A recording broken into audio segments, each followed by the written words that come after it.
చాలా కోపంగా ఉంది, బాధలో కూడా ఉంది పాపం. ఈరోజు పొద్దున లేవగానే మా డాడీని ఒక వీడియో తీయమంటే తీశారు. మా డాడీ మా మమ్మీకి పెట్టకుండానే షాప్కి వెళ్ళిపోయారు. మా మమ్మీ అన్ని పనులు అయిపోయాక ఏమండోయ్ ఒకసారి మీరు పొద్దున్న వీడియో తీశారు కదా అది పెట్టేయండి నాకు అని అడిగిందంట.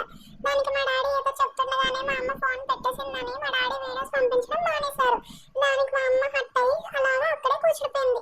మా డాడీ రావగానే ఎందుకు అలా ఉన్నానంటే మనం వీడియోస్ పెట్టలేదు కదా పొండి నేను మీతో మాట్లాడినంటే నీకు నాకంటే వీడియోసే కదా ఎక్కువైపోయాయి, ఫోన్లో కూడా ఏం మాట్లాడుతున్నాను వినకుండా ఫోన్ పెట్టేశావు, అందుకే నేను వీడియోస్ కూడా పెట్టడం మానేశాను, మంచి పని అయింది అన్నారంట.